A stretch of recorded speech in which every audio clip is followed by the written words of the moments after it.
मुझे डर सा लगने लगा। रात होती ऐसा लगता जैसे मेरे चारों ओर साए हैं। लगता जैसे कोई मेरा गला दबा रहा है। मोहन अंकल ने कहा, छोटे बच्चों की प्रार्थना यीशु जरूर सुनते हैं। और मोहन अंकल ने कहा कि आपके घर में जो भी बीमार हो उसके सर पे हाथ रख के प्रार्थना करो। तो तुरंत मैंने माँ के सर पे हाथ रखकर प्रार्थना की। मुझे ऐसा आभास हुआ जैसे कोई साया धुआं बन के बाहर निकला हो और उसे निकलते हुए अपनी आंखों से देखा। आपके घर में अगर कोई बीमार है तो उसके ऊपर हाथ रखकर यीशु के नाम से ऐसा कहें, चमत्कार होगा। विश्वास के साथ प्रार्थना करेंगे, तुरंत एक चमत्कार होते हुए आप देखेंगे।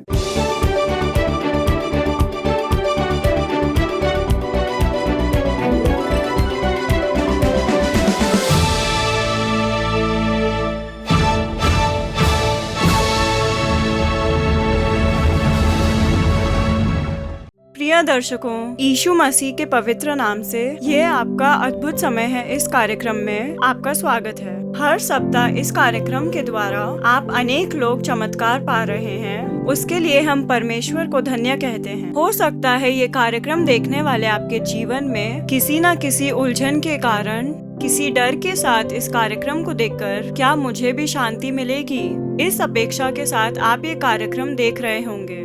आपका डर अवश्य दूर होगा, आपको शांति मिलेगी। लेकिन आपका डर, उलझन दूर हो, उसके लिए डर लाने वाली समस्या दूर होनी चाहिए। आप विश्वास करेंगे तो यीशु उस समस्या को अवश्य दूर करेंगे। उसके लिए आपको क्या करना है पता है? सबसे पहले अपने समस्या को बताएं और माने मेरी समस्या से, मेरे डर से और मेरी उलझन से भी यीशु बहुत बड़े हैं, ऐसा विश्वास करें। वो सर्व सामर्थी परमेश्वर है, उनके लिए कोई कार्य कठिन नहीं, ऐसा आपको विश्वास करना है। विश्वास के साथ प्रार्थना करेंगे तो यहोवा आपका डर दूर करेंगे। अब हमें गवाही देखेंगे। कोयम्बतूर की रहने वाली बहन कांचना, वो गवाही दे रही है। उनके जीवन में यीशु ने कैसे डर दूर किया वो खुद बताने वाली है, हम सुनेंगे।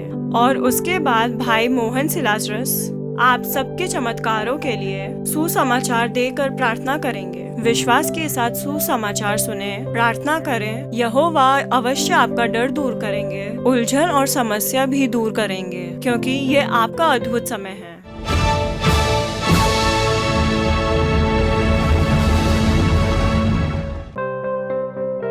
मेरा नाम है कांचना, मैं कोयम्बतूर में रहती हूँ। मेरी शादी हुए 15 साल हो गए हैं। 2 बच्चे हैं, एक लड़का एक लड़की। लड़के का नाम नीरेश, लड़की का नाम दीक्षा है। मेरे पति एक प्राइवेट कंपनी में काम करते हैं। हम लोग गैर मसीही परिवार से हैं। हमारा परिवार बहुत ही भक्ति वाला परिवार है। छोटी उम्र से ही हम बहुत पूजा पाठ करते थे। हमारी एक कुलदेवी है, हम लोग उसी की पूजा करते थे। मंगलवार, शुक्रवार, पूर्णिमा, अमावस के दिन हम बहुत पूजा पाठ करते थे, श्रद्धा रखते थे। हम सच्चे मन से देवी की पूजा करते थे, उनके लिए पदयात्रा भी करते थे, दूध भी चढ़ाते थे, देवी पर इतनी भक्ति और श्रद्धा रखते थे। सब अच्छा था, पति नौकरी कर रहे थे, हमें कोई समस्या नहीं थी। हमारे घर में पारिवारिक जीवन बहुत अच्छे से था। सन 2012 में ऐसा हुआ कि एकदम से मुझे डर सा लगने लगा। दिन में अच्छी रहती, रात होते ही डर लगने लगता। 6 बजे के बाद डर लगने लगता। मेरे हाथ पैर जो हैं वो कांपने लग जाते थे। कभी कभी एकदम से चिल्लाने लग जाती थी। किसी को मेरे साथ रहना पड़ता था। घर में अगर कोई नहीं रहता तो मैं चिल्लाने लगती, रोने लगती थी। पति ने काम पे जाना बंद कर दिया। उसे पति कौन है ये पता नहीं था, एकदम से चिल्लाती, कुछ उठा के फेंकती। रात होती ऐसा लगता जैसे मेरे चारों ओर साए हैं। लगता जैसे कोई मेरा गला दबा रहा है। कभी लगता जैसे कोई मेरे पैर खींच रहा है। ये सब मेरे साथ होता। बहुत गुस्सा हो जाती थी, चिढ़ने लगती थी, मेरे साथ ठीक से बात नहीं करती थी, बहुत इमोशनल हो जाती थी। एक और समस्या थी कि मेरे पीठ के ऊपर जैसे कोई सांप रेंग रहा हो ऐसा लगता। चाहे मैं खड़ी रहूं या चलती रहूं, बैठने पर भी वो सांप मेरे पीठ के ऊपर रेंग रहा हो ऐसा मुझे एहसास होने लगा। और वो एहसास मुझे ऐसा लगता था कि जैसे मुझे दबा रहा हो। इतना भारी होता था कि उसका वजन सह नहीं पाती थी। चलती थी पर मेरी कमर पे एक बोझ रहता था और उसका वो भार मुझसे सहन नहीं होता था। इस समस्या के हल के लिए मैं जाके ज्योतिषों से मिलने लगी। ज्योतिष जो भी परिहार बोलता वो हम करते। मैं और मेरे पति ने 10,000 रुपए ले जाकर उसे दिए और सब कुछ करके देखा। बस में आते हुए ज्यादा हो जाता। हमने झाड़ फूक करने वाले को भी दिखाया। फिर किसी ने हमसे कहा कि इन सब जगहों पे जाने से अच्छा है अपनी कुलदेवी की अच्छे से पूजा करोगे तो ठीक हो जाएगा। वो तुम्हारी ही कुलदेवी है ना, तुम लोग उनकी और अच्छे से पूजा करो। हो सकता है कोई कमी रह गई हो, जाके और अच्छे से पूजा करो, एक बार कोशिश करके देखो, ऐसा कहा। हमने भी पूजा पाठ कराने के लिए जो कुछ खरीदने के लिए कहा वो सब माला वगैरह खरीद कर हर हफ्ते वहाँ जाने लगे, बिना चूके जाते। हर हफ्ते जब हम जाते तब भी कोई फायदा नहीं हुआ, बल्कि शरीर में और भी ज्यादा परेशानी आ गई। इसी बीच यीशु पिता के बारे में हमें एक जान पहचान वाले ने बताया कि वो प्रभु ऐसे हैं और कहा कि आओ प्रार्थना करें, ये कार्यक्रम देखो। और हम वो कार्यक्रम निरंतर देखने लगे।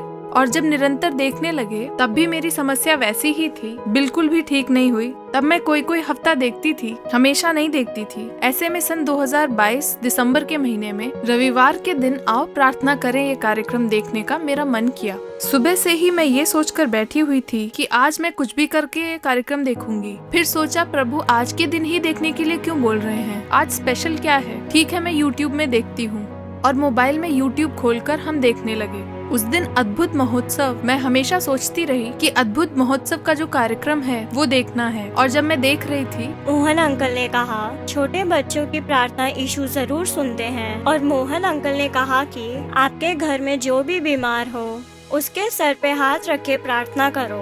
तो तुरंत मैंने माँ के सर पे हाथ रखकर प्रार्थना की। और जब मैं वो देख रही थी तो मुझे लगा जैसे किसी ने मुझे छुआ। मैं अभी सोच ही रही थी, तभी भाई मोहन सी लाजरस ने आकर कहा मेरा नाम लेकर कि कांचना, तुम्हारे ऊपर प्रभु ने हाथ रखा है, प्रभु के सामर्थ्यशाली हाथ ने तुम्हें छुआ है। तुम्हारी समस्या अलग है, मैं बाहर नहीं बोल सकता। प्रभु तुम्हारा जीवन बदलने वाले हैं, ऐसा उन्होंने कहा। कांचना, प्रभु के हाथ तुम्हें छू रहे हैं बेटी। कांचना, तुम्हारे जीवन में जो समस्या दिख रही है बहुत ही अद्भुत है, वो मैं बाहर बताना नहीं चाहता, लेकिन आज यीशु तुम्हें छुटकारा दिला रहे हैं।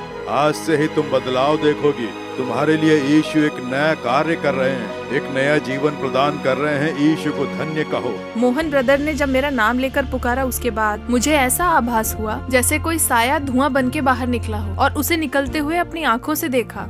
उसके बाद पीठ पर सांप रेंगने जैसा कुछ नहीं लगा, ना ही कोई डर था। बहुत ही हैप्पी और मैं बहुत खुश थी। पूरे घर में परमेश्वर की उपस्थिति छा गई। मुझे बहुत खुशी हुई और मैं अच्छे से सोई। सुबह उठते हुए इतनी खुश थी कि मैं बता नहीं सकती। अपने जीवन में मैं इतनी खुश कभी नहीं हुई। अब सब परिवार प्रार्थना करते हैं, चर्च जाते हैं। अब यीशु के संग हम लोग बहुत खुश हैं। उसके बाद यीशु को हमने अपना उद्धारकर्ता मान लिया। अब प्रभु के नापसंद कार्य घर में नहीं होते। हमारे मन में या हमारे घर में उनके नापसंद का कोई कार्य नहीं करते। घर से उनकी सारी नापसंद चीजें बाहर निकाल दी। अब हम लोग विश्वसनीय प्रभु की संतान बनकर रह रहे हैं। अब माँ जो है सबके साथ में अच्छे से बात करती है, अच्छे से बर्ताव करती है। अब उन्हें जरा भी गुस्सा नहीं आता है, सबसे आराम से बात करती हैं, हमारे साथ टाइम स्पेंड करती हैं, हमें अच्छे से देखती हैं। प्रभु को मैंने कुछ भी नहीं दिया सिवाय अपने हृदय के। मेरे हृदय को देखकर प्रभु ने चंगा किया। अब सब परिवार प्रार्थना करते हैं, बाइबल पढ़ते हैं। हमारे परिवार में यीशु पिता ने शांति और खुशी दी है। 10 साल से मेरी समस्या को यीशु पिता ने दूर किया। यीशु पिता को करोड़ों करोड़ धन्यवाद।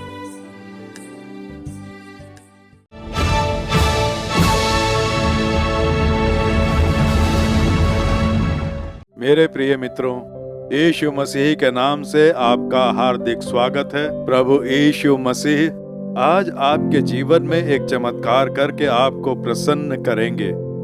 यूहन्ना 14वें अध्याय के 27वें वचन में यीशु एक बहुत ही अद्भुत बात बोल रहे हैं। तुम्हारा मन व्याकुल ना हो और ना डरे। डर, व्याकुलता, अनेकों के जीवन में ये डर है। आज आपके जीवन में कोई ना कोई कार्य आपको डरा रहा होगा। बीमारी, शैतान का सताना, परिस्थितियां, कर्ज की समस्या, कोई ना कोई बात आपको डरा रही होगी। कुछ लोग डर को समझ नहीं पा रहे हैं। मरने का डर, ऐसे किसी डर के कारण आप क्षतिग्रस्त होंगे। आज उस डर से यीशु मसीह आपको छुटकारा दिलाएंगे। इसीलिए तो प्रभु सीधे आपसे भेंट कर रहे हैं। देखिए प्यारी बहन कांचना, उसके जीवन में 10 साल से कितनी परेशानियां थी। दुष्ट आत्मा, डराने वाली दुष्ट आत्मा से नुकसान सांप।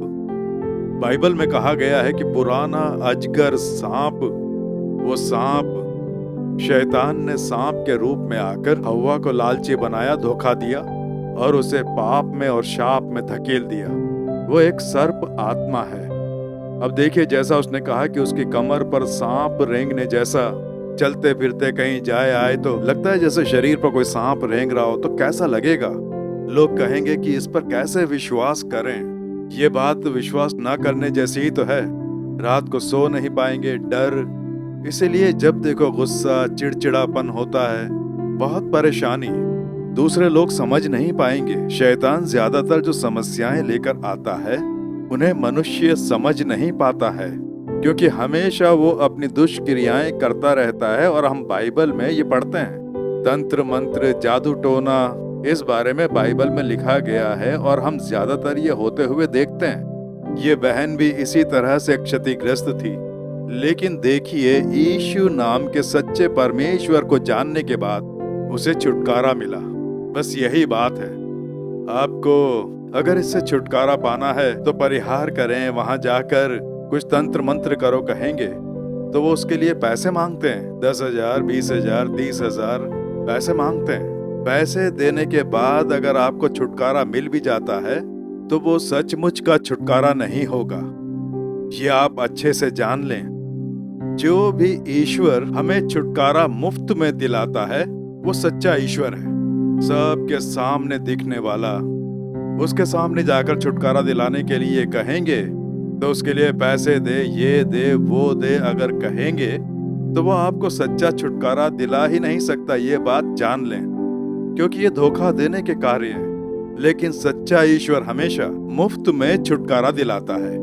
अब इस बहन को देखिए, उसकी बेटी प्रार्थना करती है। वो स्कूल में पढ़ने वाली छोटी बच्ची है ना, उस बच्ची की प्रार्थना को परमेश्वर सम्मान देते हैं। वही है यीशु। उन पे विश्वास। दरार में प्रार्थना करने से चमत्कार होगा, ऐसा माँ पर हाथ रखकर प्रार्थना करने पर चमत्कार हुआ ना, छुटकारा मिल गया ना। देखा ना कितने अद्भुत हैं हमारे प्रभु। किसी को खोजने की आवश्यकता नहीं, मोहन सी लाजरस को खोजने की आवश्यकता नहीं। आप प्रार्थना करेंगे तो आपके घर में चमत्कार होगा। आपके घर में अगर कोई बीमार है तो उसके ऊपर हाथ रखकर यीशु के नाम से ऐसा कहें, चमत्कार होगा। विश्वास के साथ प्रार्थना करेंगे, तुरंत एक चमत्कार होते हुए आप देखेंगे। ये डर और व्याकुलता लेकर आती है दुष्ट आत्मा। ये जो आत्मा है इसी का नाम है शैतान। बाइबल में शैतान कहा गया है, दुष्ट आत्माएं इस प्रकार से कहा गया है और ये सब बाइबल में लिखा गया है। आत्माएं आज भी संसार में क्रियाएं करती हैं। वो क्या करते हैं? स्वयं को ईश्वर बताते हैं। यही है शैतान का सबसे बड़ा तंत्र। वो शैतान ऐसा स्वयं को नहीं बताएगा, बल्कि खुद को ईश्वर बताएगा। कुल देवता, परिवार का देवता, प्यार का देवता, इस प्रकार से खुद को बताकर, धोखा देकर, डरा कर अपना दास बना लेता है। इस संसार के चाल चलन में अक्सर हम ऐसी बात देखते हैं, लेकिन ईश्वर ऐसा नहीं होता है। वो पूरे संसार के ईश्वर है, समस्त लोगों के वो ईश्वर है। अब यीशु को देखिए, आप अफ्रीका जाएं या किसी और देश में जाएं, वहां भी यीशु हैं। आप यूरोपीय देश में जाएं, वहां भी यीशु हैं। किसी भी देश में जाएं, वहां यीशु हैं। हर जगह पर प्रभु कौन है? यीशु, यीशु, यीशु ही। वहां पर किसी और नाम से या उनके लिए कोई और है, ऐसा कुछ नहीं है। दरअसल शैतान लोगों को धोखा देकर, लालची बनाकर उस प्रकार से क्रियाएं किया करता है। ये बात आप जान लें। आप अच्छे से जान जाएंगे तो तुरंत छुटकारा पाएंगे। इसलिए आज से ही आप सब कुछ छोड़कर सच्चा ईश्वर कौन है उसकी खोज में लग जाएं। तब आप जान जाएंगे। सब लोग बोल रहे हैं कि यीशु है, सच्चा ईश्वर है, चलो देखते हैं। तो खोज के देखें, अपने ईश्वर के बारे में पूछें, जानकारी पाएं। ईश्वर की जानकारी पाकर भी हम पूरा समझ नहीं पाएंगे जब तक कि वो स्वयं हमें दर्शन ना दें। तो वो कैसे प्रकट होंगे? सच्चे मन से खोजेंगे तो प्रकट होंगे। सच्चे मन से ईश्वर को खोजेंगे तो यीशु स्वयं को प्रकट करेंगे। आज आपको चाहिए एक छुटकारा। हमारे छुटकारे के लिए ही यीशु ने क्रूस पर स्वयं की बलि चढ़ाई। यीशु मसीह ने हमारे पाप, बीमारियां, शाप सब क्रूस पर उठाकर शैतान की क्रियाएं नष्ट करने के लिए यीशु प्रकट हुए। ये बाइबल में है। तो शैतान डर पैदा करके, बीमार करके अपना दास बनाता है। उसकी क्रियाएं नष्ट करके हमें छुटकारा दिलाने के लिए स्वयं की बलि चढ़ा के मृत्यु पर जय पाकर पुनः जीवित हुए। वो पुनः जी उठे, इसीलिए शैतान डरता है। मृत्यु पर जय पाने वाले ईश्वर हैं यीशु मसीह। इसलिए जो मर जाता है वो नहीं है। उनकी कब्र अभी भी यरूशलेम में है। उनकी कब्र के ऊपर फूलों की माला चढ़ाना, ओहो ये ईश्वर थे, मर गए, इन्हें दफना दिया, ऐसा कुछ नहीं है। वो पुनः जी उठे हैं। इसलिए कब्र पर कुछ भी करने की आवश्यकता नहीं है। अभी भी यरूशलेम जाएं तो देख पाएंगे, यहाँ यीशु को रखकर दफनाया गया, वो पुनः जी उठे कहेंगे, बल्कि वहां पर लिख के रखा गया है। इसलिए मरकर पुनः जी उठने वाला ईश्वर। तो आप उन्हें पुकार कर देखें कि यीशु मेरी सहायता करो। यीशु का नाम पुकारते ही शैतान कांपता है और यीशु का लहू जय, यीशु के लहू का सामर्थ्य, ऐसा बोलकर देखें, शैतान कांपने लग जाएगा। इसलिए छुटकारा आपको मुफ्त में मिलता है। इस बेटी को प्रभु ने छुटकारा दिलाया ना। एक डराने वाली आत्मा आपको सता रही है, वो सोने नहीं देती है, वो आपसे बात करती है आत्महत्या करके मरने के लिए, वो उकसाती है। आज आपको छुटकारा मिलेगा। आपके मन में ऐसी आवाजें आती हैं, किसी को बताओ तो विश्वास नहीं करते हैं, ये सब तुम्हारा वहम है, अपने आप में सोचते हो, ऐसा कुछ होता नहीं है, लोग कहेंगे। लेकिन आप तकलीफ उठा रहे हैं। दूसरे लोग ये समझ नहीं पाएंगे, लेकिन मैं जानता हूँ और यीशु जानते हैं कि तुम तकलीफ में हो। आज यीशु छुटकारा दिलाएंगे। विश्वास से प्रार्थना करना काफी है, चमत्कार होगा। इसलिए अब आपको अपने हृदय पर हाथ रखकर यीशु का नाम बोल के प्रार्थना करनी है। आपके घर में आपके माँ बाप अगर कोई तकलीफ में है तो उसके ऊपर अपना हाथ रखें और कहें यीशु के नाम से छुटकारा मिलना चाहिए। यीशु के लहू की जय हो। यीशु का लहू मल के मैं प्रार्थना करता हूँ, ऐसा बोल के प्रार्थना करके देखें। इसी क्षण छुटकारा, शैतान के बंधन टूट जाएंगे, तंत्र मंत्र जादू टोने की क्रियाएं नष्ट होंगी। आज इसी समय प्रभु का सामर्थ्य उतरने वाला है। अब प्रार्थना करें, अपनी आंखें मूंद कर, अगर हो सके तो घुटनों पर खड़े हो जाएं। बीमारी की जगह पर हाथ रखें या अपने हृदय पर हाथ रखें। परिवार में कोई बीमार है तो उसके ऊपर हाथ रखें और यीशु का नाम पुकारें। यीशु मसीह के नाम से, यीशु के नाम से नासूर शैतान मैं तुझे फटकारता हूँ। यीशु के नाम से डराने वाली दुष्ट आत्मा मैं तुझे फटकारता हूँ। यीशु मसीह के नाम से आत्महत्या के लिए उकसाने वाली आत्मा तुझे फटकारता हूँ। यीशु मसीह के लहू की जय। मैं यीशु के लहू को मलता हूँ। यीशु के लहू की जय। डराने वाली आत्मा, आत्महत्या के लिए उकसाने वाली आत्मा, दुर्बलता की आत्मा, नासूर शैतान की शक्ति निकल कर दूर हो जाए यीशु मसीह के नाम से। तुम्हारे लहू को मल के मैं प्रार्थना कर रहा हूँ, इस नासूर शैतान की दुष्ट क्रियाएं नष्ट हो जाएं। निकल जा दुष्ट आत्मा, तुझे फटकारता हूँ यीशु के नाम से। इसी समय, इसी क्षण छुटकारा मिल रहा है। इन घरों में तुम्हारा सामर्थ्य उतर रहा है, उसके लिए धन्य हो। दुष्ट आत्मा निकल रही है, उसके लिए धन्यवाद। डराने वाली आत्मा चिल्ला के बाहर निकल रही है, उसके लिए स्तुति हो। आत्महत्या के लिए उकसाने वाला शैतान नष्ट हो रहा है, उसके लिए स्तुति हो। रात में नींद खराब करने वाली शैतान की क्रिया नष्ट हो रही है, उसके लिए धन्यवाद। शरीर में घुसकर दुष्ट क्रिया करने वाले सर्प आत्मा को मैं फटकारता हूँ यीशु के नाम से। इस बेटी को छोड़ के निकल, इस बेटे के विचारों से निकल जा दुष्ट आत्मा, मैं तुझे फटकारता हूँ। यीशु का लहू मैं इन घरों पर मलता हूँ। यीशु के नाम से इन्हें छुटकारा प्राप्त हो। इसी समय जादू टोने की शक्ति नष्ट हो जाए यीशु के नाम से। तंत्र मंत्र की क्रियाएं राख हो जाएं यीशु के नाम से। तावीज जल के राख हो जाएं यीशु के नाम से। इन परिवारों को छुटकारा प्राप्त हो। तुम्हारे सामर्थ्य ने छू लिया, धन्यवाद। शैतान की क्रियाएं नष्ट हो गई, उसके लिए स्तुति हो। छुटकारा मिल गया, उसके लिए स्तुति हो, स्तुति हो। यीशु मसीह के नाम से प्रार्थना कर रहे हैं परम पिता, आमीन, आमीन। मेरे प्रिय मित्रों, प्रभु का सामर्थ्य आप पर उतर गया। शैतान बाहर निकल गया। तंत्र मंत्र की शक्ति नष्ट हो गई। आज से ही छुटकारा, डर निकल गया। अब यीशु आपके संग हैं। प्रभु की स्तुति करें। यीशु तुम्हारी स्तुति हो। यीशु तुम्हारी स्तुतियों कहें। यीशु तुम्हारा धन्यवाद। यीशु स्तुति करते रहें। अपने आप को यहोवा में दृढ़ बनाएं। उसके लिए एक बाइबल खरीदकर रोजाना बाइबल में से एक अध्याय पढ़ें। सुबह जल्दी उठकर आप प्रभु के साथ बात करें। प्रभु आपके संग रहेंगे, बात करेंगे, आपको आशीष देकर चलाएंगे। यीशु के बारे में और अधिक जानकारी चाहते हैं तो हमें उससे अवगत कराएं। हम एक पुस्तक आपके पास भेज देंगे। छोटी पुस्तक है, आपको यीशु के बारे में पूरी जानकारी मिलेगी। प्रभु का आशीर्वाद सदा आपके संग रहे। आमीन। क्यों दर्शकों, ये कार्यक्रम आपके काम आया ना? बहुत से लोगों की उलझन, डर दूर हो गया ना? यीशु ने जो आपके लिए चमत्कार किए और भलाइयाँ की, वो हमें जरूर बताएं। परमेश्वर की कृपा आप पर बनी रहे। For further details and prayer support, contact Jesus Redeems Ministries, Naulumavadi, Tuticorin District, 628211. Our phone number 04435454545. Email info@jesusredeems.org. Our website www.jesusredeems.com. God bless you.